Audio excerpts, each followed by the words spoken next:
Scanning. Identity authorized. Welcome to the Secret Superhero Club Podcast Network.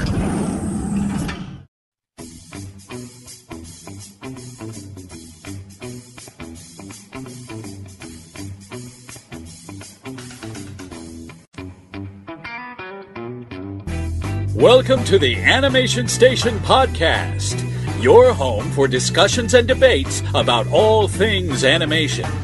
Each week, we'll rank, review, and revel in animated shows from yesterday and today, and from around the world.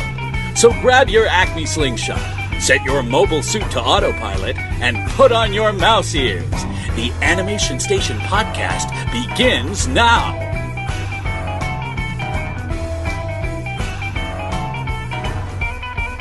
All right, everybody, welcome to a special episode of the Animation Station Podcast.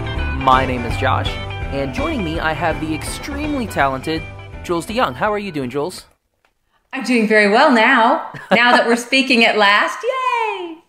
Yeah, we had a myriad of technical issues, but everything's working now, and that's the important part. Absolutely, and it's my night and your day, because I'm over in the UK. I didn't mean that to rhyme, although it does. It sounds like I'm a cheerleader. My night and your day, because I'm in the UK. Yay! Yeah. Yay! Now, Jules, you're a professional voice actor. That's what they tell me, so I'm going with it. Take it when you can get it. So, can you tell us a little bit about yourself?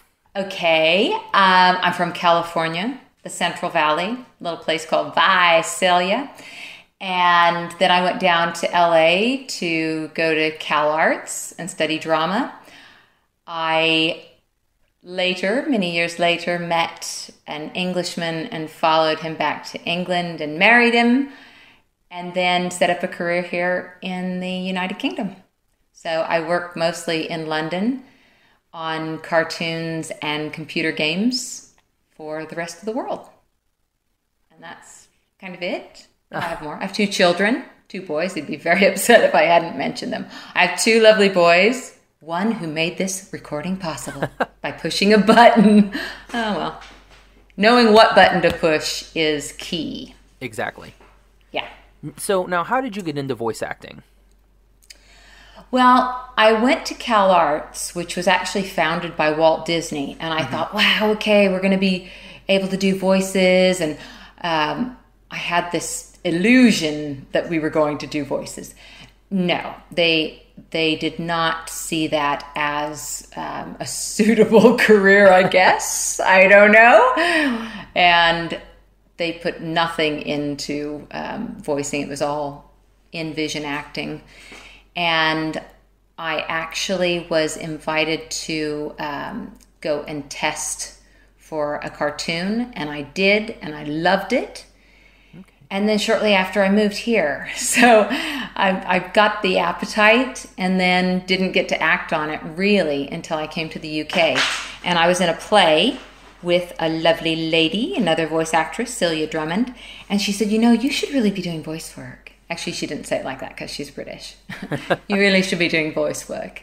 And I said, really? I'd love to. I always wanted to do voice work. And she just held my hand. She introduced me to a local radio station. And I got my first demo put together. And that was the beginning of. So I started doing little radio ads and bits and pieces, some corporate work. And it wasn't until I met my still dear friend, Rhonda Miller, who asked me to come along for a casting for a cartoon, Fix and Foxy it was called. I did about 125 episodes of that. So I had a lot of practice being a fox. And that was the beginning of children's voices. For computer games, they came on a little later because in the beginning, computer games were all about men shouting, killing each other. Yeah, a lot of efforts and everything, yeah. Yeah, it didn't call for my services. I mean, I did like an early Worms. I don't know if you ever remember Worms. Oh, yeah, Worms. Yeah, so Worms you were the little guy? Yeah. Yeah, that was, I think, one of my earliest computer games, that and Bud Tucker in Double Trouble. Oh, and Big Mother Truckers. That was fun. That was early day stuff. But now, I mean, computer games are so much more advanced. They have whole storylines and little scenes you can act out. So there's lots more room for me. Yay. I keep saying yay. I'm just happy. I'm so happy we're communicating. But yeah, so that's how I got into games and into animation. Excellent. Now, were you a big fan of animation like before you started into the voice acting industry? Oh yeah. Are there people who aren't? Really? I don't know. I don't think so. Isn't every kid to start with? From a wee one, I was really into kind of retro cartoons like the Flintstones and Yogi Bear were ones that I loved. And then, of course, when The Simpsons came out, that was it. I was early days, like when it was on the Tracy Ullman show, I loved it. And I moved here with a Bart Simpson t-shirt, and nobody knew who he was. Really? So I hadn't made it over there. Okay. Yeah, I don't think it had become its own show yet. It was still on Fox on the Tracy Ullman show. So it was early days. And I brought the t-shirt with me just as a little reminder because I didn't know that they were going to become, obviously, such a mega success that I could watch them anytime I wanted. Now, real quick, so you said you were a big fan of like the retro cartoons. Yeah. Do you remember Jabberjaw? Yes. Someone finally remembers Jabberjaw. I talk to my co-host all the time, and I always bring up Jabberjaw. I was like, yeah, I remember Jabberjaw and Speed Buggy. He's like, he has no idea what any of those are. And I'm like, come on. Oh my gosh. Yeah, Jabberjaw wasn't top of my list. I tended to like things that, the reason I like the Flintstones because it was relationships. And I'm really into people, interacting with people. So, yeah, but I definitely remember it. Excellent. Well, that's an automatic win for me. So, you've made my day already that you at least know who Jabberjaw is. Yay, Jabberjaw. I'm not going to say yay again. That's my last yay of the day. I'm only allowed a quota of 4. 4 yays. Okay, we'll make it 5. More. Don't worry. Yeah, it'll happen. 4 yays a day. 4 yays a day. We can move into a woohoo. Okay, now, so you've done... I build up to the woohoos, though. Build up to the woohoos. So you've done video games and you've done animated series. What's been your favorite role to voice so far? Now, I knew you were going to ask that. My favorite role to voice, as if. I can tell you my favorite setup, my favorite situation. I love when I get to record ensemble, which means the whole cast is there recording together like they do on The Simpsons. That's my favorite because then you can bounce off of other actors and they just, drag me along and make me better. So I love when I can do that. I've got a show out now called Floogals. I don't know if you've seen Floogals. They're only this big. They were in the Thanksgiving Day parade. Really? Dressed. Yeah. They weren't a big floating one. They were like running around on the ground ones. But that's perfect because Floogals are only wee and they come to planet Earth to investigate, and they are CG in a live-action world. Interesting. It's really cool. Yeah, you got to see Floogals. They are gorgeous, and we get to do that ensemble. Well, all the Floogals are together, so that's wonderful, because then I get to be with my buds, Razzie and Hugo. So I guess with the ensembles, that doesn't really happen that much anymore, does it? No, I believe that there's this horrible rumor that it's less cost effective, but I actually think that's inaccurate because you get a better end product and you have a little less editing time, maybe. An engineer might argue with me there. But I think what you get from an ensemble is so much better that it's worth paying for 3 people to be in the booth at the same time. Well, I mean, it makes sense. I mean, I can kind of understand it from maybe like a directing point of view, because maybe someone is working in like a different, like you, for example, say you're working in the UK, and then like for Mass Effect Andromeda. Yeah, well, games are very different. It'd be very hard to do a game. I didn't even think about that. That would be Yeah. kind of, unless I guess you're all doing mocap. I guess maybe that would be a little bit easier together. Yeah, I have done some mocap voice capture games. I mean, that's what I do on Batman sometimes. Sometimes. And stunts as well, so that gets really exciting. But on the whole, in games, unless they're doing just a little cutscene, you could do the cutscenes ensemble. Everything else doesn't really work. Oh. But games have their own different kind of pleasure. Because usually it's a lot grittier in a game. And I get the thrill of being silly in a cartoon. And then in games, I can show the more serious side. So when you're auditioning for a role, or say you get a role, we'll say role come to me. Can't think. Do you of want a one role. of my roles? Yeah. Let's say you're recording Wakfu. We'll pull that out. Okay. So say, which I want to talk to you a little bit more about, Wakfu a little bit later. But say you're doing, say, Yugo. Do you try and relate to him as much as possible? Like with your characters, you try to relate to them and get inside, or do you just kind of like wing it with those characters? Well, when I'm I usually establish the character or begin to establish it in the audition, and that's how you get the job, is by putting across something that inspires them or meets their needs. And then when I start learning more about the character, interacting with the others, even if it's recorded separately, I start building up a real sense of that person, and they become stronger. And if I'm not feeling them on the inside, if I don't feel like them, then my performance is going to be pants. Really, if I don't feel it, no one else will feel it. So yes, I connect with every character. Otherwise, I can't do the work. Okay, that makes sense. Okay, so we're going to stay in Wakfu for a sec. Okay. I call it Wakfu. Wakfu? It probably is. Isn't that funny? No, I think I'm wrong. But when you're in it, you don't say the title, you know? That would be weird to say the title of, each time. Yeah. But that was fascinating. Oh, I loved doing that. Wakfu, because again, I do love a good story and interactions with people. And it was really, really upsetting. Have you watched much of it? What they have out right now in for the English, I've seen all the way up to past season 2. So okay. 3 hasn't been released over here yet. I think that's March.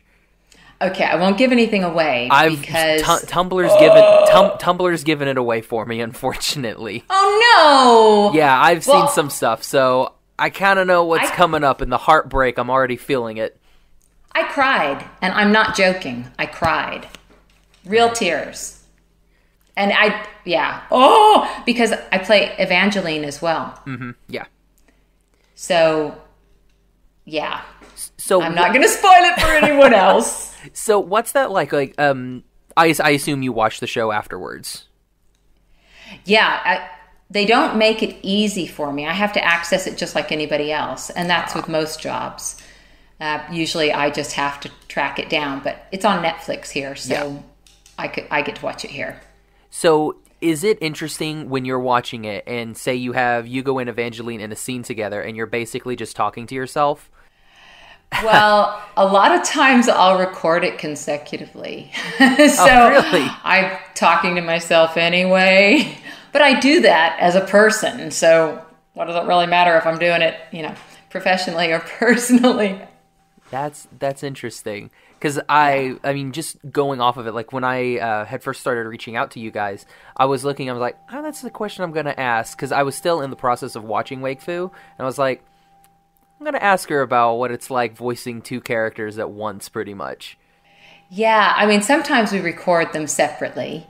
And some shows we record them together. For me, it doesn't really matter. If we're doing it ensemble, we'll record it together because it's too much of a hassle for them to jump come back to me and leave me not speaking. Like in the Floogals, like I said, where I'm the little alien, I'm also Mom Human. They think they're called humans, not humans. Oh, so I'm Mom Human as well.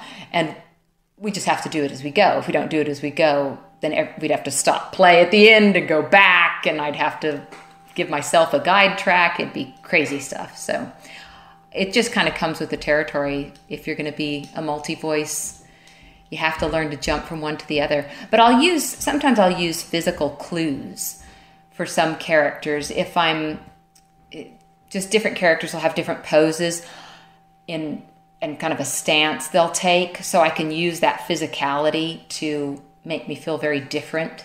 Okay. And it kind of jumps me into that other character.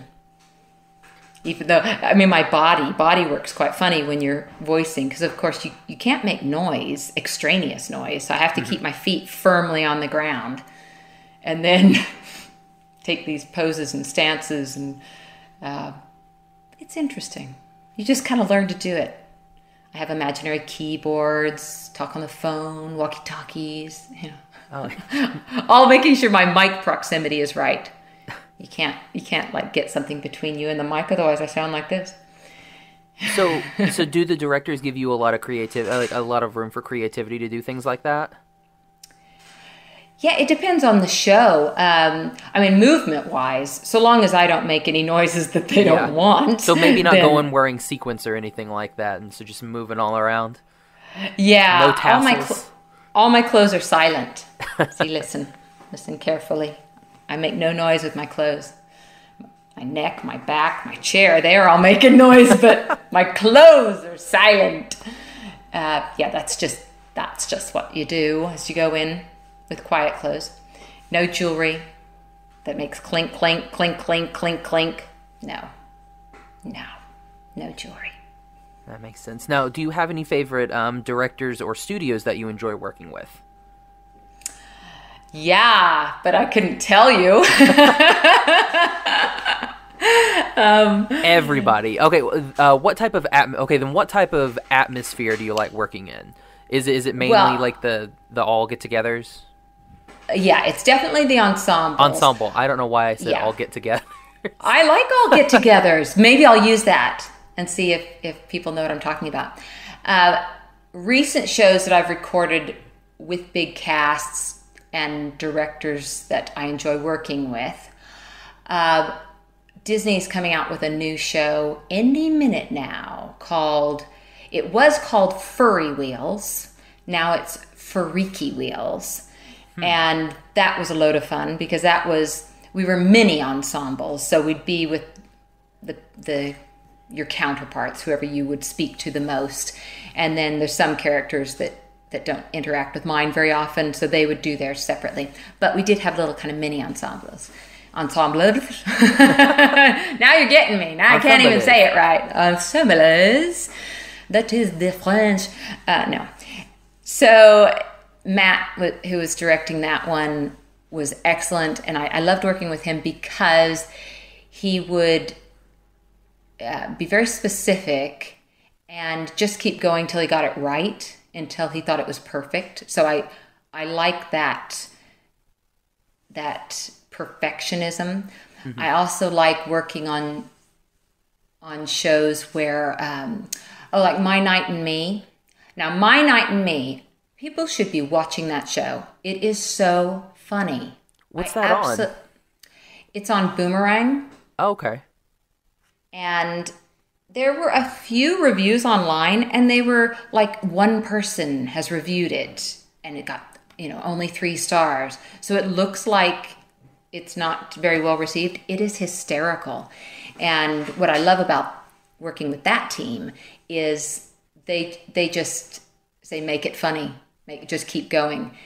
Your ad libs, if you've got an idea that's going to work, they're open to that. I love when people say, run with it, and we'll reel you in if it's not working. That's a lot of fun. But you got to watch that. That is such a funny show. I wrote it down because I know that Boomerang has that new app, And it's like there's so many ways to watch things now, like with VRV and stuff like Boomerang, or just watching it on Netflix. It's very overwhelming. I wish there was one single platform. That would be fantastic. Wouldn't that? That would but be they'd great. Probably charge like $1 gazillion for it. Oh yeah, it would be like $100 a month, but I mean, you would have everything in one place. And you wouldn't have to have 30,000. Well, I don't know. It may end up being cheaper depending on how many subscriptions to things you have. That's true. That's true. But you also probably wouldn't have any outside life. Yeah, no, I would just be stuck here all the time, just watching stuff. Well, I'd like that because it would pay my bills, but oh yeah, that would be nice. I wouldn't encourage it for you. Now, do you have any funny stories or about recording or getting a role? Like maybe you went in for something and then they liked you so much they were like, you know what, we don't even want you for this role anymore. We want you for this role. Oh, I've had lots of embarrassing moments. I'm wondering whether I can mention that. I went into one job where I just thought I had it. I thought it was mine and there was no way around it. I was going to be the one. And I went in, and even my friends, and this we don't do in the voice world, when you go up for a job, you don't call your friends and talk to them about it because we're all competing against each other all the time. Yeah. So it was really strange because I was getting all these texts from my friends going, oh, congratulations, you must have gotten this. And I was like, no, I haven't. No, I haven't. No, I haven't. They cast someone else. I went into the studio that they were recording it in to record something else. And they were all waiting there. Now, I didn't know who these people were. I thought they were my clients. And I went and said hello to them. And I was introducing myself to each one of them and got to the last person. And he said something that made me think, uh-oh, you're not my client. And I had to say to them, you didn't pick me. Then a few months later, they had a recast. And they just brought in the short list. So I went in for that one. And I thought, okay, this is it. This has got to be it. I just feel like this job is meant to be mine. And the next day, I find out my friend got it. And then the day after that, they call me, my agent, and he says, no, they're recasting again. And I walked into the studio and saw this woman who I had introduced myself to on that embarrassing day when they had to say, no, we didn't pick you. And she just went, ironic, isn't it? Yes! And I've been doing that for like a decade. So, yeah, some funny things can happen. Oh, I played twins with another voice actor / director, Dan Russell, and we played identical twins. He is a man. And we both spoke the same way. It was so silly. But lots of fun. I think that was Lola and Virginia. That was a long time ago, though. So, yeah, that's a blast. Getting to do something really, really silly. Now, when you're doing your auditions, do you get, I mean, I'm trying to phrase this the correct way. How does the audition process work with you living in the UK?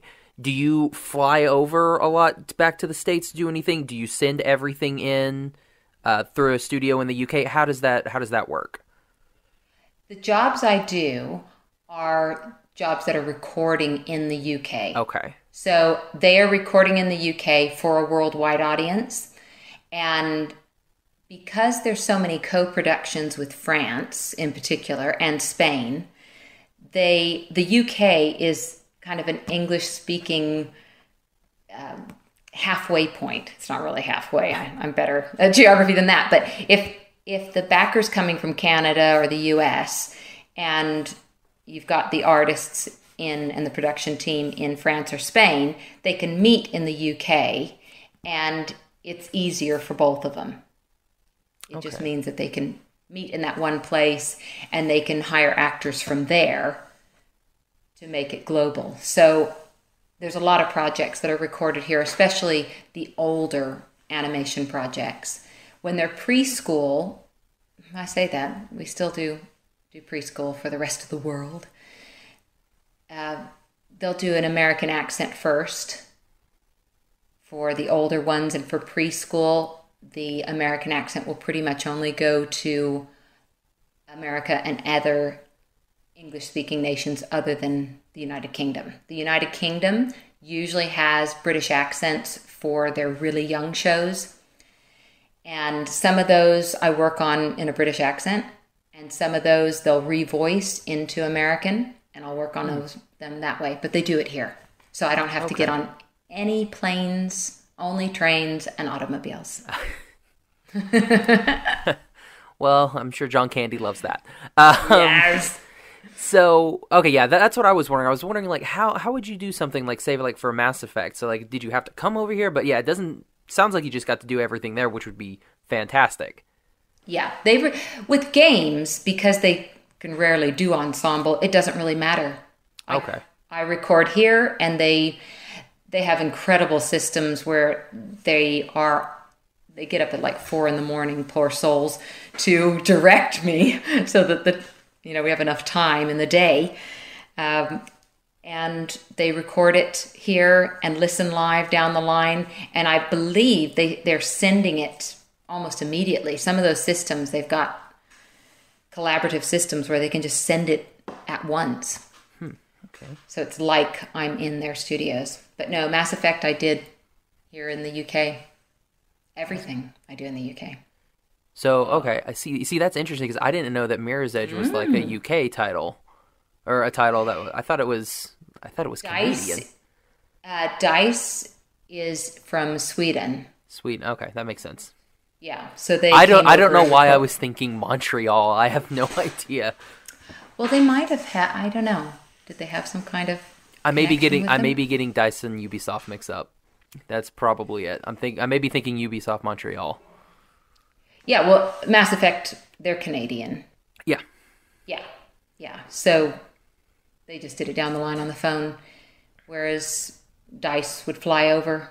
So now I noticed that you're doing Skunk Fu as well. Yeah. Now I said I'd do everything in the UK. That was in Ireland. Yeah. But Ireland isn't very far away, That's like a small plane. That's not a 6-hour plane ride. No, it's actually a horrible plane because they have these little puddle jumpers and the ocean is really quite volatile in between.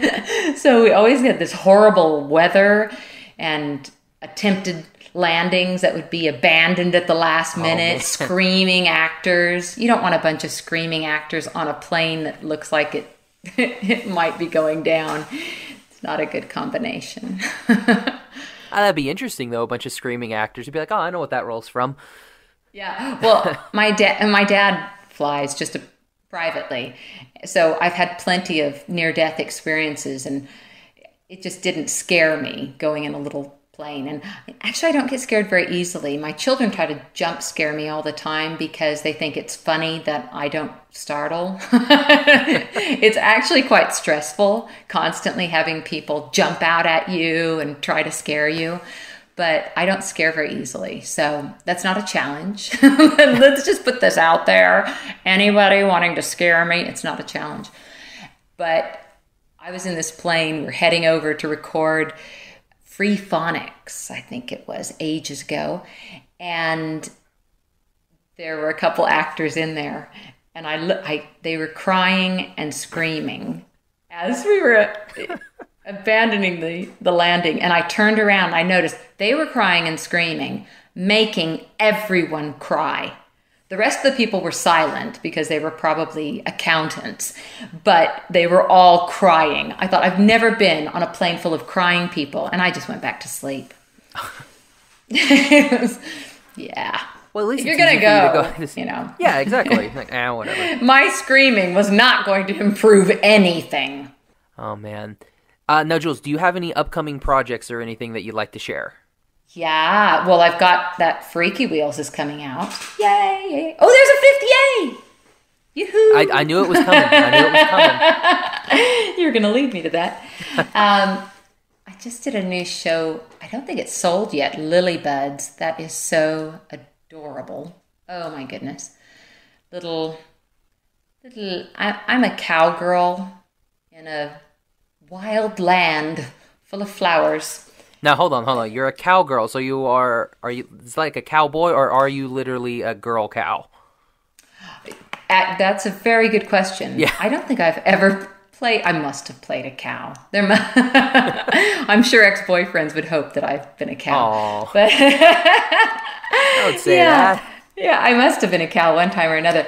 But no, I'm kind of a pixie, a fairy. Okay. So lily buds are all kind of fairies. They're very cute. And that, I think they're out selling that right now as we speak. Do you want to buy it? Yeah, I've got about $14. So if I can buy the whole franchise for $14, I'm game. Well, you never know. Black Friday, things go on sale. Exactly. They might just bargain basement. No, I don't think it will. No, it's probably at least 35, so it's above my pay range. And you have you're coming. You're getting a show. Wow, words are hard.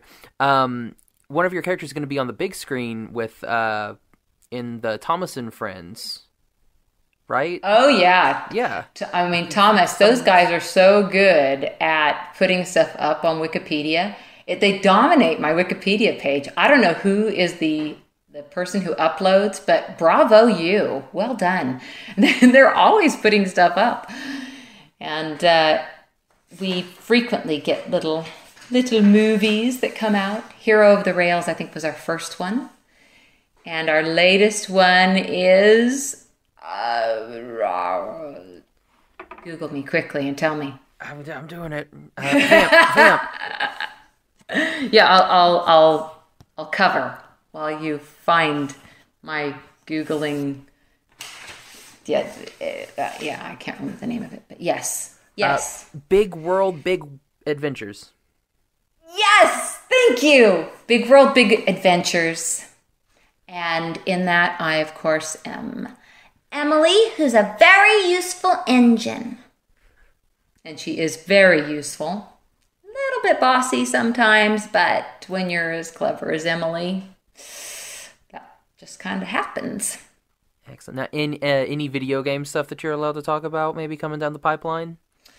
There's a couple, with video games, I can't talk about it until they're released. Yeah. I did see that you're a Stormtrooper, so in Battlefront 2, yeah. I bought it, so now I have to try and find your voice. Yeah, well, it's me, just my angry voice. Okay. My angry voice, okay? I have to look out for I was in the first Battlefront, and I believe I'm in the... am I in the New Hope sequence? Because there's different times, aren't there? Yeah. Yeah, that was very physical. They made us actually be really physical with weights and everything while we were voicing. That's interesting. Very interesting, isn't it? So you're like lifting in the booth?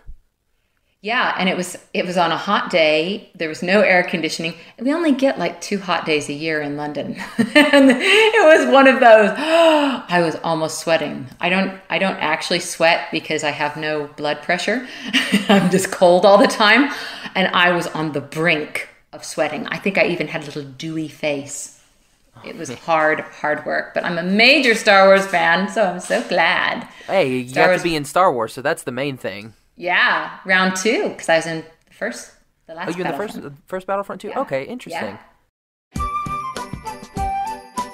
Hey ASPers, to say thanks for making 2017 such an amazing year, we're giving away an epic prize pack. To enter, all you have to do is follow us on Instagram and tag 2 friends on any of our Thanks giveaway posts. The contest ends December 31st at 11:59 p.m., and the winner will be announced on our January 1st episode. Good luck, and thanks for listening!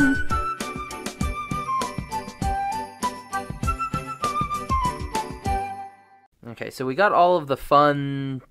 the important questions are now out of the way. So now it's all fun questions. Okay, so... Those weren't fun? Yeah. These are the hard-hitting, journalistic, important questions now. Okay. So... World peace? Oh, sorry. No, go ahead. No, that's not important. Important questions being, now I'm here in the U.S., and our shortbread cookie situation is really kind of pathetic. How's the shortbread situation in the UK? Is it is it top? Is it?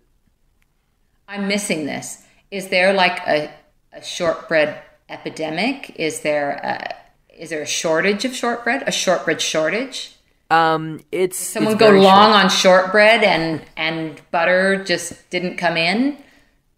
Well, I mean, all that we have are like the really kind of not good shortbread cookies. We just get like the gross little ones that are all hard and just crumbly. Not like real shortbread. Well, Britain, I believe, is the home of shortbread. Okay. So we have very good shortbread. And one I particularly like is with a touch of lavender, actually eating flowers. I'm not joking. It's really? Good. It is. And normally I'm not into that flower flavor kind of thing. Like, I hate Turkish Delight because it tastes of roses, and roses taste like soap to me. But lavender, I can eat lavender. It's good. Okay. And nasturtiums. You can eat those too. And, there's edible there's edible pansies and stuff. They just taste like lettuce. I mean, lettuce tastes of nothing. So what's the biggie if they're going to eat a flower or two? But lavender, shortbread, sweet, nice. So that's good. And when you make your own shortbread, I believe you're supposed to use rice flour in that as well. Give it a little grainy, yeah. I could be talking total bull, but that's what I think Great Aunt Leslie did with hers. Okay, now I make shortbread. Actually, I made peanut butter shortbread last night with chocolate chips. Really? Well, just mail us some. Yeah, I did. In 6 weeks when it gets here. They crumble. They don't travel well. They're very crumbly. Yeah.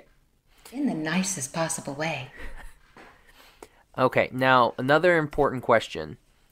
Where do you stand on like shampoo and conditioner 2-in-1 bottles? Are you with those? Are you against those? No? 2-in-1 is a farce. It doesn't work, and you just have to face up to that. No.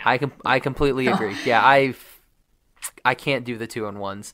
When I was growing up, that was like that's what how we can had. you clean and moisturize At the same exactly? You can't clean and moisturize. No. Those things, you're always compromising. You'll get a substandard clean, or you'll get a amateur moisture. I just, no. I got to split them up. It's very important. Hair is very important. Yeah, hair is the gateway to friendship. I agree. Yeah, I don't even do. I can't even do conditioners. Maybe not in your circles. I don't know. I mean, I can't do conditioners. I can only do shampoos. Why is that? Well, my dad was Spanish, so my scalp is like always pretty oily. So I can't do conditioners because it just looks oily as all get out. Let me give you a little tip here. Get a leave-in conditioner. Rub it in your hands just a little tiny bit and just put it on the edges. Just scrunch it onto the edges. Okay. Because it's only the ends that you moisturize. You don't need to moisturize your scalp. Nobody moisturizes their scalp. You don't do that. You moisturize the ends of your hair. Okay. Yeah, no one told me that. And for more valuable tips like this. Yeah. Do not moisturize your scalp. They should put that on the bottle. Ends of the hair. They should, shouldn't they? Yeah, or they should have a voiceover by Jules de Jongh saying, there we go. You only moisturize the ends of your hair. Yeah. That could be worth a lot someday. Oh man. And you heard it here first. We now do animation and we do grooming tips. So look for our new podcast, and rinse. Grooming. Final rinse is supposed to be a cold one. See, didn't even know that either. Yeah, that's how you get shiny, happy hair. I'm learning so much. Now, I thought it was like, oh yeah, I'm really good at doing hair and everything like that. Now it's like, oh well, another leg, baby, other leg. Yeah. I have many other skills. Not computer skills, which is a bit ironic given my half of my career, but I'm horrible with computers. They're not very nice to me. They do things, they pretend to be really straightforward and logical, but there's a lot of things that aren't logical about them. They have little glitches and moods. I completely agree. Honestly, I can't think of any more questions. I mean, I probably could think of more questions, but it's, 1 a.m. over there. So it's not quite that late. Oh, someone's pulling in my drive. I don't even know who that is. It could be a delivery man with my groceries. Got to do this in the States. I've got an app where I order my groceries online and then they deliver them to my door. I order them while I'm commuting, not driving on the train. And they'll be there for me. Ding dong. When I come home. There's awesome. There's some stuff like that, like in the bigger cities, but not in Oklahoma City. They're like, no, that's not a real city. Well, that's the irony. I live in a village of 300 people. Really? And they will bring groceries out to me. Man, see, we can't get anything in Oklahoma. They're like, oh, if you live in Austin or LA, you can have all this stuff. Well, what about Oklahoma? No, you don't exist. It's not a real state. It looks like a pot. Oklahoma, but it's got its own exactly. Musical. We have our own musical, so there's no California musical, is there? Nope, not that I know of. there probably is something, but they don't have their state song is not a Broadway production, so no. But they do have California Girls and the redone California Girls But it's not all girls in California. I can tell you. I was there and a girl. And there are men in California. There are men in California. Oh, man. Okay, Jules, this was super fun. Well, thank you for being patient with me. Oh, no We got there in the end. And next time, I'm going to be so up to speed, I'm going to wow you. You'll be the yay man. Yay! That's it, exactly. So, Jules, where can everybody find you on social media? Well, this is funny because I am on social media now. I'm a bit of a noob, but I'm getting there. I have a website, which is Jules Voice. And on Twitter, I'm Jules Voices, like plural. My brother said it sounded like I was talking to myself or hearing things in my head. But that's how you find me on Twitter, Jules Voices. And that's me. I don't Insta anything because, It is a whole thing with the Instagram. I just can't keep up. I've got things I've got to do. And now that darn Messenger is putting a little blip on my phone, what is that? That little floating ball thing is now on my phone every time someone uses Messenger. It's crazy. And I don't keep Facebook on my phone because they change it all the time. People are going to think I'm psycho here. They change it all the time so that they can track where you are, have like location things. And I can't do that. There are some studios I go into that just the fact that I'm in that studio reveals what game I'm doing. And I've signed agreements to say I wouldn't tell people. So I don't even go there to Facebook. I didn't even think about that. That makes total sense. Yeah. Yeah, you don't want it to automatically check in and say, oh yeah, she's doing stuff with DICE. You don't want that to happen. Exactly. Rocksteady, who I did Batman with. No. If I go there, it has to be incognito. And just if you're listening, you guys can always call me back. No, they're lovely. Lovely people. And in Batman, I get to be the Bat computer. So the VR, have you played it? We're supposed to be ending this conversation. What am I doing?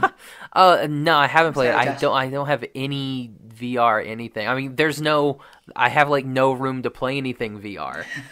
That's where friends come in. If you work on your hair doing that cold rinse, I'm telling you, you will link up with someone with a VR And you can be in there and you can say, the back computer actually told me to do this. There you go. Well, we have a place in one of the malls here. It's like a VR area where you can go and play VR stuff. I don't know if you can actually play. I'll check it out because I'm seeing Coco tonight. So I'll be at the mall. So maybe I'll check and see if we can play Batman. Okay. Yeah. Listen carefully. Excellent. All right. And you can find the Animation Station. You can find us on Instagram at Animation Station Podcast. You can find us on Twitter at Animate Podcast, on our Facebook Animation Station Podcast. You can also find all of our episodes on iTunes and Stitcher, and on our website, animationstationpodcast.com. That deserves a 6th. Wow! Perfect. I got 6 wows. Oh, wait. I thought we were getting yays. Yay! Oh, there yeah. we go. I got yays and wows. It's a win-win. I forgot my whole script. Dag nabbit. For the Animation Station, I'm Josh. And I'm Jules de Jongh. Perfect. Bye. Bye-bye, everybody. Thank you for listening to the Animation Station Podcast. Follow us on Instagram and Facebook at Animation Station Podcast. Follow us on Twitter at Animate Podcast. Subscribe to us on iTunes. And join the conversation at SecretSuperheroClub.com, where you can connect with our podcast friends, Cloud City Cast, Getting Into Comics, and Shaun of the Gathering.